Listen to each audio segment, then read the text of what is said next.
que a mi gusto sí tiene que estar en selección. Bueno, vamos a discutir del caso de Zabaleta o algunos casos de la selección a las que no han llamado. Y sobre lo que ha dicho Eugenio, es un deseo personal, pero tampoco le considero capacidad notoria para poder hacerse cargo de esta historia. Es que hay que ponerse en la piel de los futbolistas. ¿Qué es lo que tiene ahora mismo el entorno de la selección nacional para ofrecerle a un jugador? No se llevan, no hay empatía. El técnico no va a llamar a futbolistas con los que no se lleva.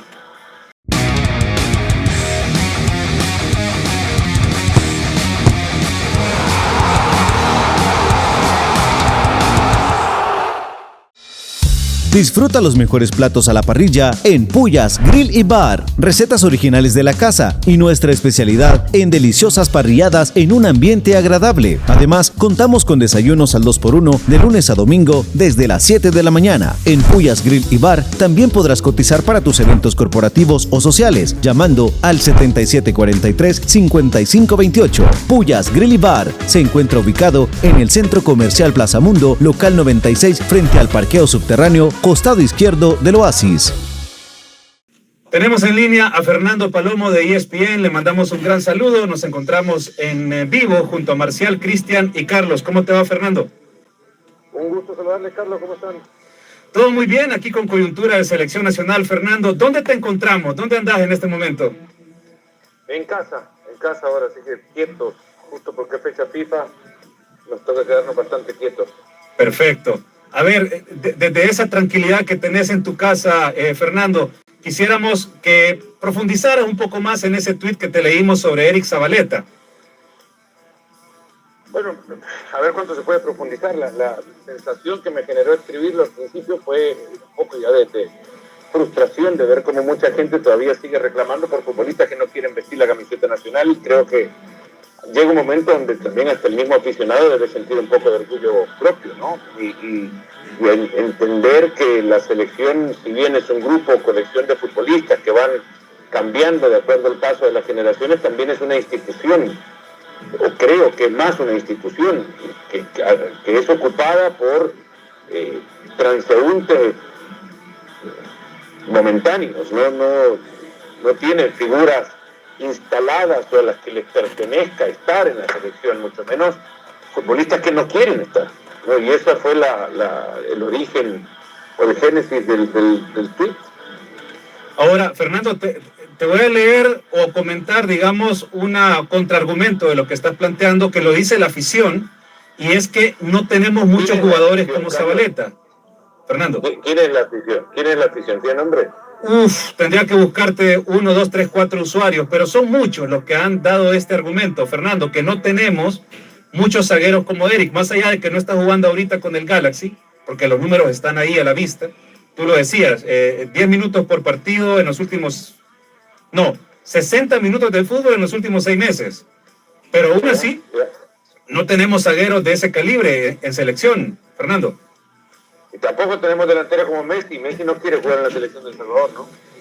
Bueno, pero Messi no puede jugar en la selección de El Salvador. Es un caso extremo. Una cosa es que puede, la otra... Yo no estoy hablando de lo que el futbolista puede haber dejado antes en su paso en la selección. Evidentemente tampoco nada ha cambiado en la estructura de la Federación Nacional, porque ni siquiera hay federación, no hay una estructura como la que le invitó a participar de la selección nacional, como para que se sienta o que pueda cambiar de opinión. Yo no sé si hay centrales como Zabaleta, si nadie puede decir que hay centrales como él, porque Zabaleta no juega más que 10 minutos por mes en los últimos 6 meses. ¿Quién me puede decir que hay centrales como él si no juega? Pero Fernando, tomando ese criterio... No recuerdo una memoria, tampoco hay centrales como Paco Cobel, ¿no? No hay. Creo en el fútbol nacional centrales como Jaime Rodríguez. No, pero ellos tampoco juegan ya. Pero bueno, está recurriendo al... Dar un paso hacia adelante y pensar que a la selección tienen que ir aquellos que quieren ir primero. Sí, te decía que... Como Pito Celaya, lo van a llamar a Pito Celaya. No nos metamos ahí. Te decía que hay que meternos ahí, porque es el mismo argumento. No, pero Fito ni siquiera está jugando. Está lesionado. Es lo mismo, el Zabaleta tampoco está jugando. No, pero la razón es distinta. Fito está lesionado. Zabaleta no juega porque no juega. Correcto. Por cualquier razón no juega. Pero te hago otra pregunta que va en la misma línea, Fernando, y qué bueno poder debatir sobre esto. Tomás Romero está en selección y tampoco juega. Ha tenido muy pocos minutos el guardameta del New York City, no a nivel de MLS. El argumento mío no pasa por si juega o no. Ese es un apoyo nada más a lo inicial. Zabaleta no quiere estar en la selección. Entonces, si alguien no quiere estar, dejen de llorar por alguien que no quiere estar. Vaya, te traslado el argumento a otro. Me pondría en primera persona, pero a mí ya si alguien no quiere estar en un lugar, yo no voy a buscar.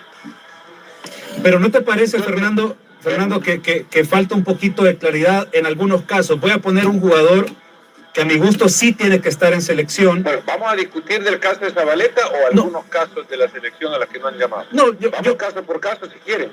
De lo que conozco, al menos. Dale. Hay futbolistas que no quieren estar, otros futbolistas que no tienen la educación para estar en la selección. Yo cierro el tema Zabaleta. En el caso de los Gil. Los Gil no quieren estar porque no tienen la educación para estar. Por eso hablaba antes de la institución de la selección nacional. ¿Qué significa que no tienen la educación? A la selección nacional como una institución ocupada transitoriamente por futbolistas que según sus cualidades y su voluntad quieren ser parte de la misma. Pero ¿cómo? Brian Hill con Hugo Pérez sí tenía educación y ahora con Donigan no tiene educación. Y bueno, quedó expreso ya lo dijo el padre de lo mismo, ¿no? No lo quiso saludar un día, fue un gesto de varios que según entiendo yo tuvo con el entrenador. No se llevan, no hay empatía, el técnico no va a llamar a futbolistas con los que no se lleva. Pero Fernando, no tenemos un universo de jugadores tan amplio como para darnos el lujo de dejar fuera jugadores porque un día X no me saludó, porque cada jugador tiene su temperamento además. Ese es un evento, nada más que llegues a demostrar que primero no había empatía personal y segundo no había respeto a la autoridad. Así como otros eventos que no lo voy a decir acá porque no han surgido a la luz, pero hubo otros eventos que presuntamente habrían generado ya una rigidez entre el entrenador y el futbolista que ya hace que el entrenador crea que este futbolista no le va a venir bien a su grupo. Hay otro jugador que no está, que es Narciso Orellana, que me llama mucho la atención, porque para mí el volante de Alianza debería estar, es de lo mejor en contención que tenemos. ¿Pasa por un tema similar, Fernando? A este sí lo desconozco, este caso sí lo desconozco, aunque sí sé que Narciso se ha negado a estar en la selección un par de veces, por la información que tengo. Ok. Bueno, conmigo acá en cabina, Marco Fonseca y Cristian Peñate. Adelante, Cristian. Sí, bueno, gusto saludarte, Fernando. Te quiero hacer una pregunta. Vos hablabas de que ni siquiera hay federación en este momento aquí en el fútbol de El Salvador, hay una convención transitoria. Ayer medio hablábamos del tema sobre la falta de armonía que hay entre la dirigencia salvadoreña. ¿Nos está pasando factura eso también, Fernando, en este momento en lo deportivo? El hecho de que ya tengamos una segunda comisión normalizadora en 2 años. Yo creo que es parte de todo, ¿no? Un gusto saludarte. La selección es reflejo al final de lo que se hace o deja de hacerse en una estructura futbolística. Y evidentemente la carencia de futbolistas, de jugadores, para que estemos hablando ahora, hablando sobre la miel derramada de la ausencia de Eric Zabaleta de una convocatoria más, cuando ni siquiera juega, es porque los clubes de primera división no generan futbolistas. Eso es uno de los grandes problemas y donde también se tiene que posar el foco, ¿no? El club de primera división, el club como tal, bueno, los equipos, porque ni siquiera son clubes, los equipos tienen una obligación, nutrir a sus planteles de futbolistas. Una forma de hacerlo es comprando futbolistas por otros lados, otra forma es creando jugadores de abajo. Las estructuras de la federación están montadas como para que los clubes tengan la obligación de construir equipos en categorías de edades juveniles para cumplir con este propósito de generar futbolistas. Pero hay clubes que no quieren cumplir con la obligación. Y para cumplir con el trámite hubo clubes de los 12 que están en primera división, y averígüenlo, que lo que hicieron fue comprar academias para vestirles con sus uniformes y hacerles pasar como categorías inferiores de sus clubes. Sí, lo O cual, sea, que ni siquiera hacen ese trabajo. correcto. Es, Sí. es una obligación de los clubes de primera división. Estamos en sintonía, y no solamente de montar las escuelas o las inferiores por montar, sino que realmente de dotarles de las condiciones necesarias, Fernando. Pero eso que estás planteando es súper importante, y lo urgente de selección no debería dejarlo a un lado, pero la realidad es que hay que jugar el 10 y el 13 de octubre contra San Vicente y las Granadinas. ¿Cómo ves al grupo que ha armado Dóniga rumbo a esos compromisos? Insisto, no es quitarle la importancia a lo que debe ser importante, que mencionás, es la formación de jugadores. Estamos en sintonía, es un deber ser, pero también está lo urgente, y es los partidos que vienen, Fernando. Seguro, a ver, yo parto de la base de que no estoy por ganar por ganar nada más, o ganar por cualquier camino disponible. Si a la federación, y esto yo lo he dicho y lo puedo revisar en cualquier otro lugar o preguntarle a gente que me conoce también, yo lo he dicho desde hace ya muchos años, desde hace unos 20 años quizá, que a la selección nacional hay que dotarla de una serie de principios y valores que deben ser respetados por los futbolistas y por aquellos que la ocupan también, incluso antes del gran tema de los amaños. A la selección tienen que ir los futbolistas que quieren vestir esa camiseta, porque no hay camiseta más importante en el fútbol de El Salvador que la camiseta de la selección nacional. Y no estoy hablando de un trapo patriotero, no. Estoy hablando de la camiseta y lo que representa. Para algunos salvadoreños, para otros no significa absolutamente nada. Y para algunos incluso que quieren el fútbol tampoco tiene peso o valor, porque estarían dispuestos a ver que esa camiseta la ocupan futbolistas que no respetaron la misma o que no la quieren usar, por los principios y valores fundamentales de esa camiseta. Entonces, si hay futbolistas que no quieren estar en la selección, yo no voy a ir a tocarles la puerta y orarles que regresen, porque lo que quiero es ir a ganarle un partido a San Vicente. Ahora, te traslado una pregunta con otro jugador que está en el radar, y aquí pongo un poquito como de antecedentes, porque cuando en su momento otros jugadores esperaron a que Estados Unidos les dijera que no y después jugaron con El Salvador, lo vimos en el caso, tengo varios, Arturo Álvarez, Gerson Mayén, Dustin Corea, o sea, su foco era jugar para Estados Unidos. Cuando no se les da el llamado, juegan para El Salvador. Pareciera estar en la misma sintonía Nathan Ordaz, porque incluso el chico del LAFC ya tiene pasaporte salvadoreño, y no se comprende muy bien qué es lo que le está impidiendo jugar para El Salvador, Fernando. Pues yo creo que sí se comprende un poco, ¿no? Al final del día es una mejor oportunidad también. Es que hay que ponerse en la piel de los futbolistas. ¿Qué es lo que tiene ahora mismo el entorno de la selección nacional para ofrecerle a un jugador y que de verdad, teniendo opción, quiera jugar para ellos? Una vez un técnico me dijo a los futbolistas lo que hay que darles es sandalias. Sandalias. Me puse a pensar, pero ¿por qué darle sandalias a los futbolistas? Me dice, porque cuando los futbolistas se bajen de la cama, al despertarse van a tener a dónde pisar o apoyar los pies, y no apoyarlos en una cerámica fría que de repente les va en algún momento dar como excusa pensar que por esa pisada sobre cerámica fría les dio gripe y que no pueden jugar. El símil era darle al futbolista la menor cantidad de opciones para que tenga excusa y la mayor cantidad de recursos para que pueda ser futbolista. ¿Cuántos de los futbolistas nuestros no tienen que pisar cerámica fría al despertarse porque no hay sandalias? Bueno, en el caso de Nathan, según te entiendo, es un tema de que además de las sandalias, no hay un entorno que le acompañe profesionalmente en selección para decirle sí a El Salvador. Es lo mismo que pasó con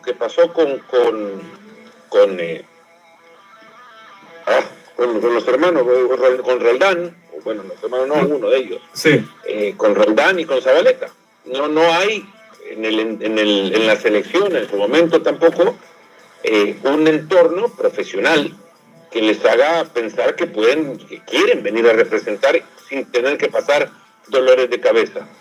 O sea, llegó un momento con Zabaleta, me acuerdo, la gira a enfrentar a Corea, a donde se le plantaron a la comisión normalizadora y dijeron no queremos jugar porque el acuerdo tendría que haber pasado por tener boletos de primera clase para viajar con la selección, y no había sido de esa manera. le obligaron al organizador o al promotor de ese partido a cumplir con la compra de boletos de primera clase para que pudieran viajar los futbolistas de regreso a Estados Unidos, con toda razón. No son primadonas ni están pidiendo nada fuera de lo normal, simplemente existió en ese momento una dirigencia y un promotor que no consideró eso como parte fundamental del traslado de los futbolistas de la selección nacional.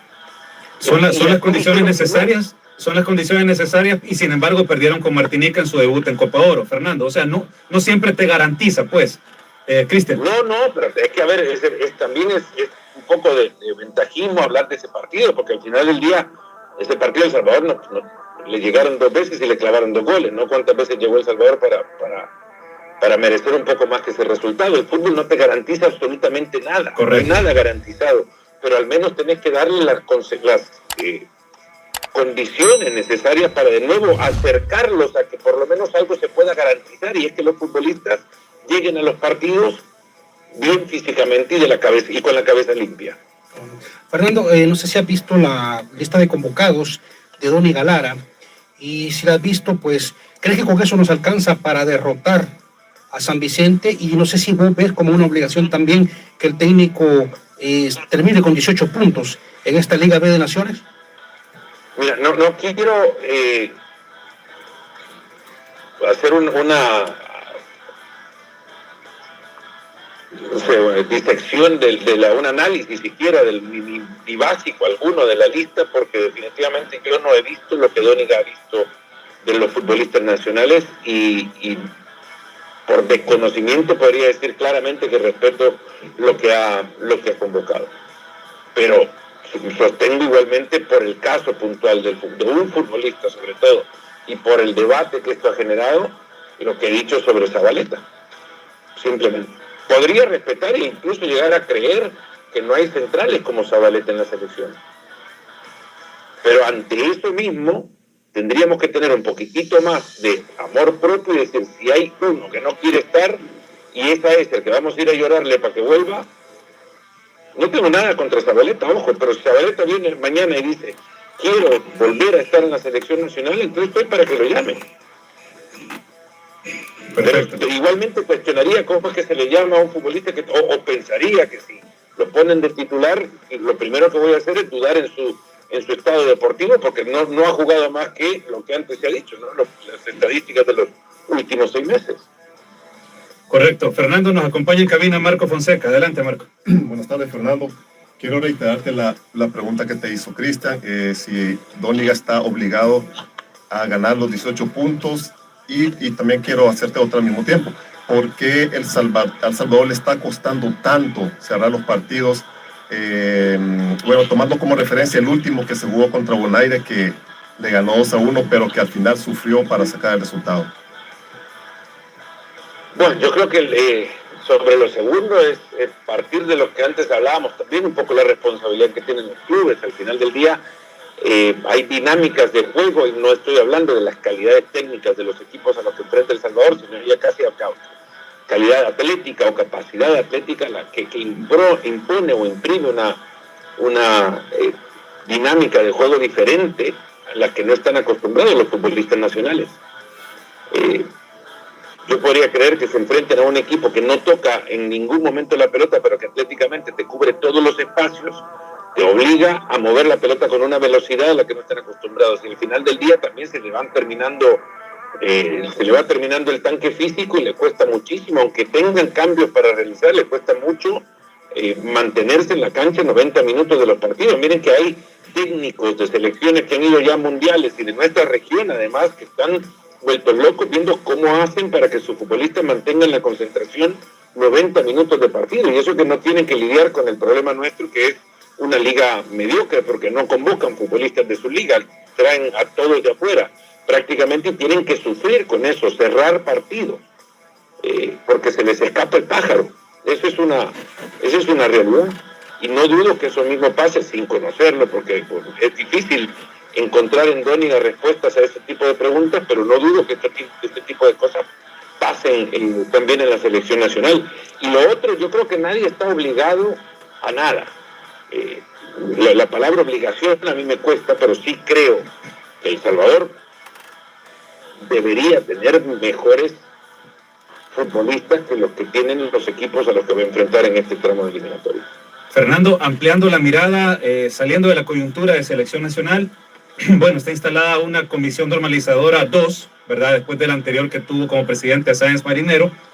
Y la realidad es que se supone que el otro año, a inicios o en el primer trimestre, deberían estar llamando a elecciones. Y se supone que van a abrir los famosos candados y pudieran llegar personas que no necesariamente están en las estructuras del fútbol.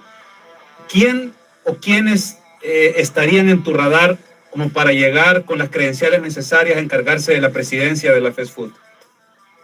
No entiendo, Carlos, por dónde vas, pero no tengo, la verdad, que me parecería irresponsable también de mi parte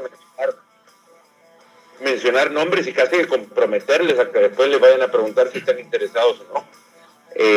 Yo creo que las personas que tienen que trabajar ahí, independientemente de las personas que tienen que trabajar ahí, tienen que tener capacidad y una capacidad notoria, ¿no? Que sean personas preparadas para llevar adelante una empresa como es el fútbol, como es la Federación de Fútbol, que tendría que ser manejada como una empresa en una industria como lo es el fútbol a nivel mundial. Y luego que esto caiga como un derrame como derrama a los clubes y que los clubes puedan manejarse de la misma manera.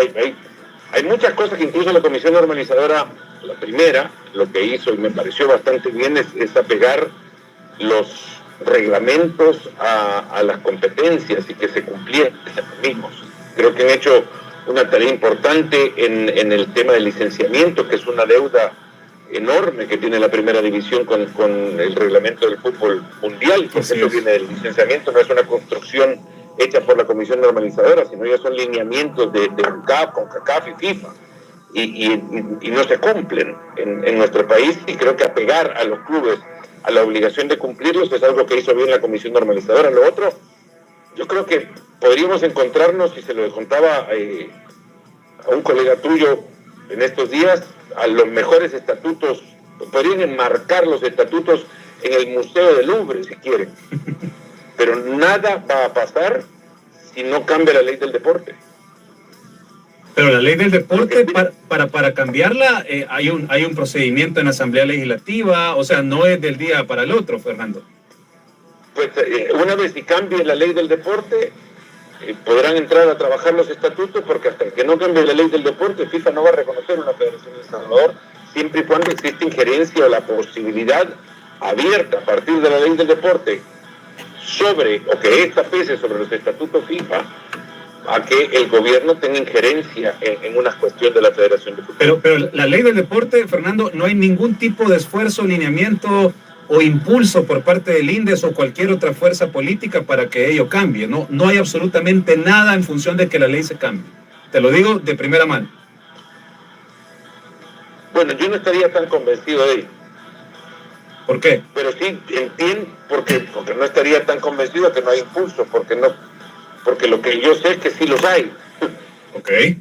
Pero entiendo que tendría que pasar primero tendría que pasar que esto se levante, que la ley del deporte reconozca que la jerarquización del estatuto FIFA por encima de la ley del deporte local, para evitar injerencias del Estado en cuestiones del fútbol.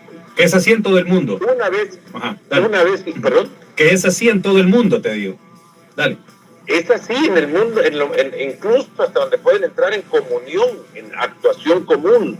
Sí. El órgano estatal con el órgano que rige el fútbol en cada país. Porque existe un respeto de una ley sobre la otra. Y FIFA, no hay que ir muy lejos, en Guatemala sí lo hizo, por ejemplo, donde se reconoció la autonomía de la Federación de Fútbol por encima de la Ley General del Deporte de ese país. Algo semejante tendría que pasar en El Salvador para que luego podríamos entender que porque los estatutos no fueron el problema de esta historia. Esta historia comienza porque recuerden que incluso hasta se iba a convocar a una elección con Hugo Carrillo en la presidencia, entró la intervención de la Fiscalía para poner una comisión normalizadora que duró 72 horas y costó una cantidad de dinero indecente, que ni siquiera se ha aclarado cuánto fue. Yo sí lo sé por otra fuente, que fue una cantidad enorme por 72 horas de trabajo de las personas que llegaron a ocupar estos puestos, y a partir de ahí vino la carta aquella de FIFA de que si no levantan esta comisión se suspenden, pero esto no comenzó porque había malos estatutos. Ok, Fernando, yo te entiendo que no querás dar ningún nombre, ¿verdad? Porque sería comprometerlo, pero también hay personas que han dado un paso al frente y han hecho público que sí les interesa llegar a la presidencia de la federación, y te traslado algunos nombres: Samuel Gálvez, actual presidente de la Liga; Emerson Ábalos, quien estuvo en el comité ejecutivo anterior junto con Hugo Carrillo; el comunicador deportivo Eugenio Calderón. Son los nombres que creo están en el radar de momento. Cristian, ¿qué opinión tenés de estos nombres que ellos mismos han expresado su interés, Fernando? Y no es nada personal con ninguno de los nombres, pero los primeros dos ya han mostrado que al fútbol no le han hecho absolutamente nada, porque estuvieron donde estuvieron sin generar absolutamente nada. Y sobre lo que ha dicho Eugenio, es un deseo personal, pero tampoco le considero capacidad notoria para poder hacerse cargo de esta historia. De acuerdo. Y Fernando, en el caso de Dóniga, viene de una conferencia de prensa un poco tensa, pudiéramos decir. Tuvo ahí algunos detalles con los medios en cuanto a que no es su trabajo informar de qué ocurre con jugadores que pudieran estar lesionados. Haciendo un balance, ¿verdad? Apenas tiene 10 meses, menos de 10 meses en el cargo. ¿Qué sensación te deja el trabajo de Dóniga?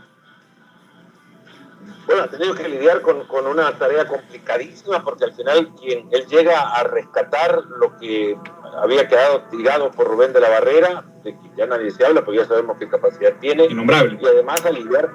¿Perdón? No, es que aquí le decimos el innombrable a Rubén de la Barrera. Dale. Bueno, ya lo nombramos, perdón. Y luego a trabajar con un director deportivo que tampoco está. Entonces, y con un cuerpo técnico que sabemos que no lo quería, de lo contrario habría seguido trabajando con este cuerpo técnico, ¿no? Le ha tocado bailar una tarea complicada, pero él quiso llegar también ahí. Evidentemente el aceptarlo no fue ajeno a la realidad, y conocía lo que iba a enfrentar. No creo que nadie que venga de afuera y haga un estudio de lo que sucede en El Salvador lo haga a tal grado como para conocer a plenitud la realidad, hasta que no empiezan a llenarse los dedos de tierra, ¿no? Porque la verdad que hay muchísimas cosas que se esconden en la presentación de lo que es El Salvador Fútbol, que cuando llegan a conocerlo asustaría a cualquiera, y los asusta, entiendo que los asusta. Marco. Fernando, quiero preguntarte por el caso de Diogo Gama, que fue contratado por la comisión anterior y que pues ha dejado tantas críticas en la gestión que realizó. Quiero preguntarte si esa comisión acaso se equivocó en la elección del portugués, o que quizás no entendía cuál realmente es la función de un director de selecciones nacionales dentro de una federación. Yo creo que lo que sé es que hicieron un estudio bastante profundo sobre primero la definición del puesto, y luego entender quiénes eran las mejores opciones para poder ocupar este puesto, que existía ya una decisión tomada y que Diogo Gama llegó después de haber entendido cuál era el mejor de los candidatos para tomar la selección, recomendado por gente del cuerpo técnico anterior, y que una vez entendieron que existía esta opción, pues desecharon el estudio previo y decidieron tomar se decidieron en Diogo Gama como el director deportivo. Luego, yo creo que ahora ya a diario del lunes ya podríamos decir que se han equivocado, porque no fue lo que se había esperado fuera. Lo cierto es que me parece que el planteamiento inicial es donde creo parte el mayor de los errores, que no creo que lo deportivo tendría que haber sido una cuestión prioritaria para ese grupo de dirigentes. Creería que existían otras prioridades por encima de lo deportivo, y por lo mismo los habían llevado, y por lo mismo era un grupo conformado en buena parte por abogados, según sé, para construir otro tipo, para plantear otro tipo de gestión desde su lugar. Pero era tal la presión que asumo que les ganó el hecho de estar en el foco de mucha gente que lo que creía era que llegaban para solucionar asuntos deportivos y dedicaron más tiempo a lo deportivo que lo que tendrían que haber verdaderamente dedicado, que era la construcción de una normalización institucional que tardaron mucho tiempo en llegar a donde llegaron a lograr. Okay. Yo creería que han dejado todas las piezas listas para que ahora solo toque empujar algunas de mayor peso y costará un poco más empujarlas, pero creo que sí dejaron las piezas preparadas. Pero dedicarse a lo deportivo me parece fue algo que no tendría que haber sucedido. Fernando, una consulta. Bueno, tenemos una segunda comisión de normalización en la Federación Salvadoreña de Fútbol. A la primera se le encomendaron unas tareas que entiendo que no las habría terminado. ¿Por qué creemos que FIFA instala una segunda comisión de normalización en la FESFUT y no deja que la primera concluya con las tareas? ¿Qué crees que pudo haber pasado ahí para una segunda comisión de normalización en el fútbol de El Salvador? No lo sé. Ahí desconozco, entiendo que, bueno, podríamos hacer una lista de las cosas que hacen falta, ¿no? Sí. Lo primero, el conseguir que en la Asamblea Legislativa se instale el tema de la corrección de la Ley General del Deporte para permitir entonces que la ley sea reconocida o que los estatutos puedan ser reconocidos por FIFA y a partir de ahí se convoquen elecciones y posteriormente se instale una junta directiva nueva en una federación de fútbol y se reconozca la federación de fútbol. Entonces, entiendo que no habrá pasado lo primero, que para mí sigue siendo lo fundamental, que es corregir la ley del deporte y que necesitaban de otros representantes de esa negociación. Perfecto. Fernando, el tiempo nos ha consumido, tenemos que abordar otras temáticas, pero te mandamos un gran abrazo, un enorme saludo desde acá, desde San Salvador y El Salvador Fan Club. Saludos, un fuerte abrazo y gracias.